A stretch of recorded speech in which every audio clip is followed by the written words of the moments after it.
तो सर को मैं बुलाना चाहता हूं बड़े गर्व के साथ, बड़े सम्मान के साथ कि आदतें अलग हैं हमारी दुनिया वालों से। आदतें अलग हैं हमारी दुनिया वालों से। कम दोस्त रखते हैं मगर लाजवाब रखते हैं। बेशक हमारी माला छोटी है लेकिन फूल उसमें सारे गुलाब रखते हैं, गुलाब रखते हैं। इस क्रांतिकारी अभिनंदन के साथ सम्मानित केशव मान साक्य जी आप आए और हम सभी का मार्गदर्शन करें।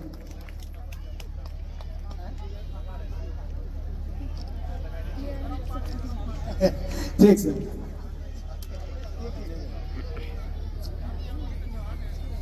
हमारे उद्घोषक मित्र को बहुत बहुत धन्यवाद।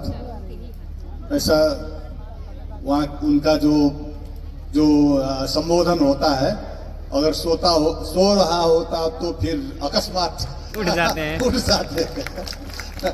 तो ये इतना क्रांतिकारी जो भाव व्यक्त करते हैं।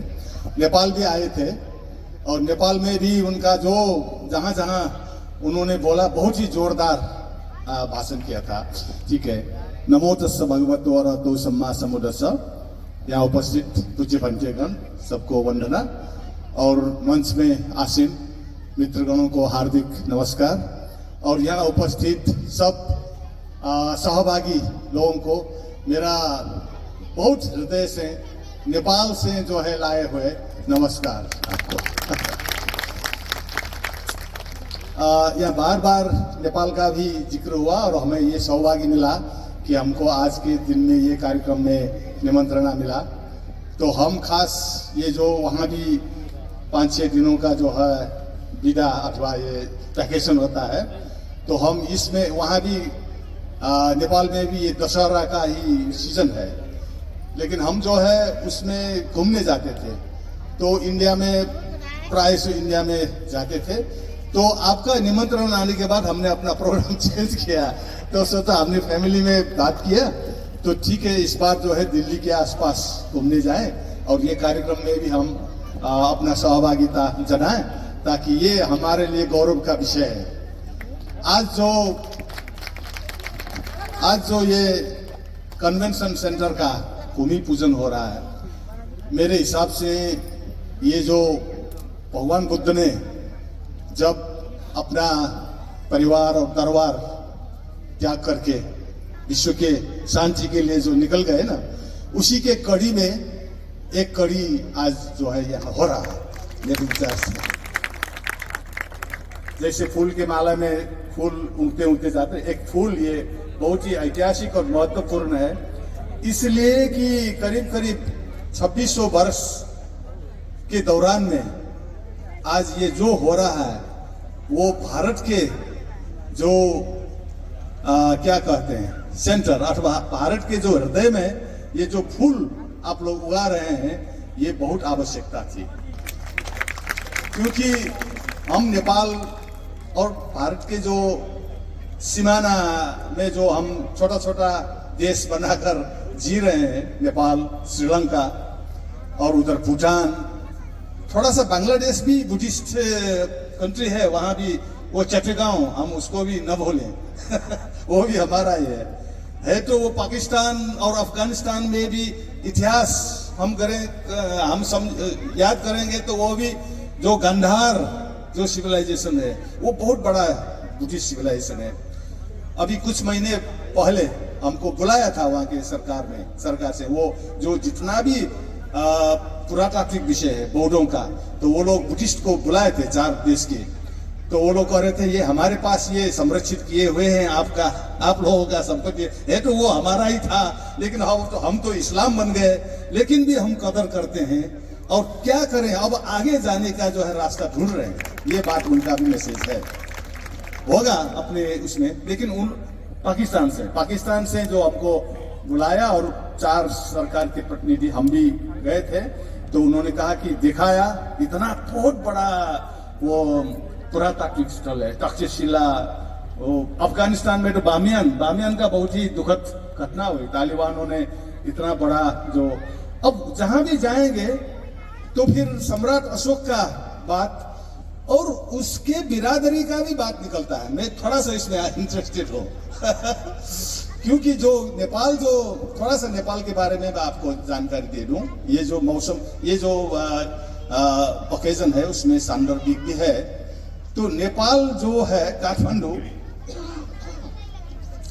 वो नेपाल का सभ्यता, संस्कृति और राष्ट्र निर्माण, वो कपिलवस्तु और ये जो रामग्राम, शाक्य और कोलियों ने जो एक घटना हुई थी, कौशल के जो बिडुडब ने हमला किया था और नरसंहार किया था, तो वो वहां से छोड़कर भागना पड़ा।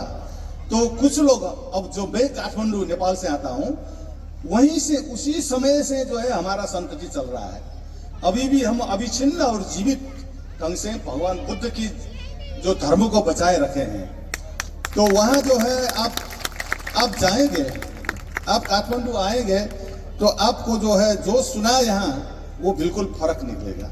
आप काठमांडू जाएंगे तो वहां बुद्ध ही दिखाएगा। 500 तो अभी भी बिहार है, बौद्ध बिहार, वो बिहार में हम संघ चलाते हैं, हम उस बिहार का सदस्य होते हैं। तो हमने सोचा कि वो जो भगवान बुद्ध के समय से अब भगवान बुद्ध के समय में वहां जाकर हमने 2 नगर बसाए, दक्षिणी कोलीग्राम और उत्तरी कोलीय ग्राम।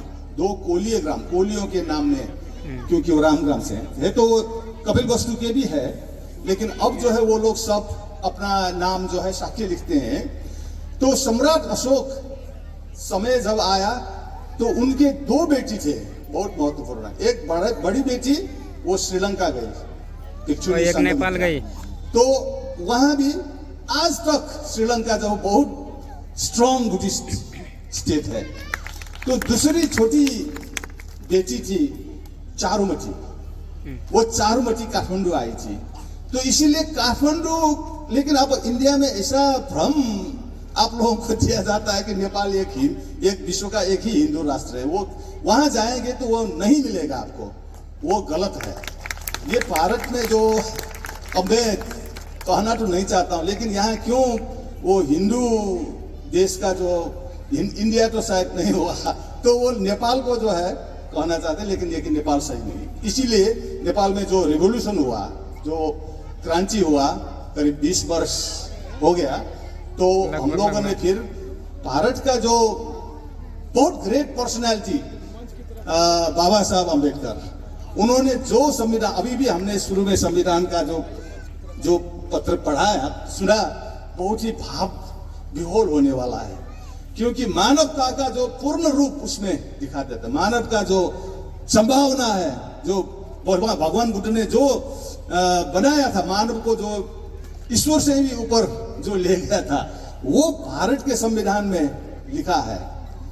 तो इसीलिए हमको जो है भारत के संविधान को जो नमन किया, वो मेरा भी जो भाव विह्वल, क्योंकि हमने जो अभी नया जो राष्ट्र बनाया, उसका संविधान यहीं का करीब ज्यादा से यहीं से लिया है। इसमें जो है अब गणतंत्र है, वो एक तंत्रीय राजशाही चला गया, क्योंकि वो थोड़ा सा अच्छा नहीं लगा, क्योंकि वो हिंदू का जो थोड़ा सा वो डोमिनेशन का साथ जनता ने अच्छा नहीं लगा, तो उनको भी जाना पड़ा। और इसके साथ साथ वो हिंदू राज्य का बनाया था जबरदस्ती, भारत के ही वो प्रयास था, तो वो भी चला गया। अब हम धर्मनिरपेक्ष राष्ट्र, आप लोग पंथ निरपेक्ष होते हैं। ये 700-800 वर्षों में हुआ एक बड़ा बदलाव है।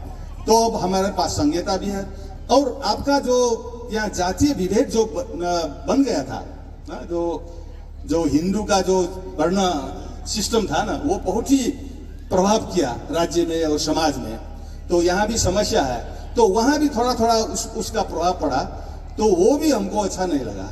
इसीलिए हमने क्या किया कि उसको जो है सभी को समानता, आपका भी समानता का नारा है, सबको बराबर करने का, सबको ऊंचा निकालने, सबको ऊपर उठाने का। तो ये जो ये अभिलाषा अथवा ये जो आपके संविधान में जो है समानता का, सद्भाव का, जो शांतिपूर्ण समाज निर्माण करने का, वो जो सपना हमारे संविधान में लिया, और उसको हमने अभी नया शब्द दिया, आरक्षण नहीं दिया, वो शब्द को हमने किया कि समानुपातिक समावेशिता, जी ना, समानुपातिक समावेशिता। वो थोड़ा सा सैद्धांतिक बन गया, वो अधिकार है अब हमारा, वो कोई राज्य से मांगने का विषय नहीं है। वो संविधान से अधिकार प्राप्त है हमारे जो है समावेशी समानुपातिक समावेशिता। और इस तरह जो है नया संविधान जो बन रहा और हम भी बहुत प्रफुल्लित होके भगवान बुद्ध के जो आधार पर निर्माण हुआ राष्ट्र था नेपाल, क्योंकि सम्राट अशोक जब आए वहां भी 2 नगर बन गए। एक चारूमची के नाम पे चारूमची वहां आई थी और उनका जो है देवपाल शाक्य से एक राजकुमार से शादी हुई और उसको हम देवपाल महाराज कहते हैं वो संबोधन में। तो वहां देवपट्टन नाम के एक नगर बन गया। उसी नगर के भीतर जो है पशुपति एक विहार था, लेकिन बाद में जो है वो अभी हिंदुओं का बहुत बड़ा मंदिर है वो। लेकिन वो वहां भीतर जाएंगे तो आप अभी भी बुद्ध बौद्ध विहार का अवशेष आपको दिखाई देगा। एक छोटा सा जानकारी। और दूसरा जो है वो एक नदी है बागमती नदी। बागमती नदी के दक्षिण पर सम्राट अशोक के नाम से एक नगर बनाया, नया नगर। वो सम्राट अशोक के समय में अशोक पतन कहते हैं और हम लोग अभी उसको पाटन कहते हैं। और उसका थोड़ा सा औपचारिक नाम है ललितपुर कहते हैं। वो ललितपुर जो है कपिलवस्तु अथवा रामग्राम या सम्राट अशोक के समय में जितना भी कला कौशल और संस्कृति, कला कौशल संस्कृति और मानव का जो आप देखेंगे तो इतना कलात्मक शहर आप शायद विश्व में कहीं भी नहीं मिलेगा अभी भी। ललितपुर वहां करीब 300 विहार है। सब विहार जो है कलाकृति से भरा हुआ है, बुद्ध का मूर्ति वगैरह और बहुत ही। अब इसका प्रमाण मैं जो कह रहा हूं आपको शायद मैं झूठ बोल रहा हूं, लेकिन इसका साक्षी तो है यही मंच पर, क्योंकि करीब कितना 6-7 महीना हो गए थे। आप ये मंच में आसीन सभी नेतृत्वगण, ये अशोक सम्राट अशोक क्लब के राष्ट्रीय अध्यक्ष से लेकर जो है प्रदेश के अध्यक्ष लोग, अब आप जो नहीं आ पाए उस समय थोड़ा सा आपका समस्या था, तो आप लोग आए थे 7 लोग, तो उन लोगों को दिखाया हमने। तो अभी भी जीवित हैं, वो झूठ नहीं है, वो सच्ची है, वो यथार्थता है। तो बुद्ध का जो सम्राट अशोक का जो देन था उसको जो है वो चारूमची बिहार का जो एरिया था वो ही पहले जो है सम्राट अशोक के समय में राज्य का केंद्र भी था। और बाद में लिच्छवी लोग आए, वही उसी को केंद्र बनाकर फिर लिच्छवियों ने भी बुद्ध धर्म को बहुत बढ़ावा दिया। लेकिन करीब 700-800 वर्ष पहले अथवा 1000 वर्ष के उसमें थोड़ा सा उसमें अप एंड डाउन हुआ। कुछ हमको शंकराचार्य का एक कथन है, वो आकर बहुत सी नुकसान किया था, लेकिन हम लोग ने उसको डट कर सामना किया। और अच्छा समय में भी और बुरे समय में भी हमने संघर्ष करके ये सम्राट अशोक का जो संस्कृति सभ्यता को बचाया है। भगवान बुद्ध का तो वो जो उपदेश को तो हमने वहीं रखा है, हमने अपने जीवन जी रहा हूं। तो भारत फिर इतना बड़ा और सेंटर तो भारत है ना इसका, हम लोग तो उसको बचाए रखे हैं। और श्रीलंका भी बचाए रखा है। श्रीलंका सम्राट अशोक की बड़ी बेटी के उसका जहां वहां जाएंगे तो संघमित्रा और महेंद्र भिक्षु का नाम ही सुनेंगे आप लोग। तो काठमांडू में आएंगे तो फिर अब जो है चारूमची बिहार का हम तो थे, लेकिन उसका महत्व तो हम भी भूल गए थे। लेकिन जब आप लोग आए और लास्ट ईयर उनके जो है संतति, उनके जो है हम लोग भी है वही शादी वादी सब वही, इसीलिए हमको ये लग रहा है कि जब आपके पास आएंगे तो हम मामा के घर आए हैं। आपको तो आपका भतीजे है हम लोग। तो लेकिन हमको क्या है कि मामा का घर सभी बच्चों का जो है सपना होता है। मामा का घर जाने का मतलब बहुत अच्छा, बहुत क्या है, अच्छा लगता है। लेकिन हम मामा के घर में आए तो मामा ही नहीं मिलता है यहाँ। तो खो गए थे हमारे मामा, लेकिन आप लोग ही हमारे मामा थे। तो आप लोग अब मिल गए, इतना सारे देखिए और ये सब। हम तो ये जो पांजा है उसको बहुत गर्व और खुशी होने की बात है। तो उनका घर, मामा का घर आज जो है अब भूमि स्थापना हो रहा है। तो इसका खुशी आप लोगों से ज्यादा हमारे लिए है। तो अब जो भारत में केंद्र नहीं था, हम किससे बात करें जब यहाँ आएंगे? तो बुद्धिज्म के बारे में, सम्राट अशोक के बारे में, अथवा हमारा जो समाज, धर्म और विकास अथवा आगे कैसे जाएं, ये सब गैप था। और हमने जो है 2-3 साल पहले डॉक्टर सच्चिदानंद मौर्य जी का यूट्यूब देखा था काठमांडू में, तो हमको लगा कि ये आदमी को हमको काठमांडू बुलाकर सुनना है, लेकिन वो संभव नहीं हुआ। लेकिन बाद में क्या हुआ कि अच्छा क्या हुआ कि ये इंडिया में भी में दूसरे कार्यक्रम में आते हैं, तो उसमें थे एक छोटा सा इंटरव्यू किसी ने देखा, अब नाम लेना पड़ेगा, राम नारायण मौर्य जी, वो कहीं, तो उसने हमारा जो यूट्यूब देखा और आपका कार्यक्रम वो गाजीपुर में हो रहा था, तो उसने हमारा जीवनदीप जी, उनको ऐसा कहा कि इनको बुलाओ मुझे जो है वहां सहभागी कराने का, या शायद जी लेकिन फिर बात हो गया और जीवनदीप जी के मार्फत मैं गाजीपुर पहुंचा और आप लोगों से जान पहचान हुआ। इसके बाद फिर आप लोग थोड़ा सा रेकी में 2-3 लोग काठमांडू आए, दिखाया, और उन्होंने सोचा ये तो काठमांडू तो सम्राट अशोक क्लब, अगर नेपाल के काठमांडू नहीं गए और उसके जान पहचान में क्या सम्राट क्लब सम्राट अशोक क्लब का कोई अर्थ नहीं, क्योंकि अपने जो बुआ के घर नहीं आए तो क्या हम कैसे मामा आपको मानेंगे?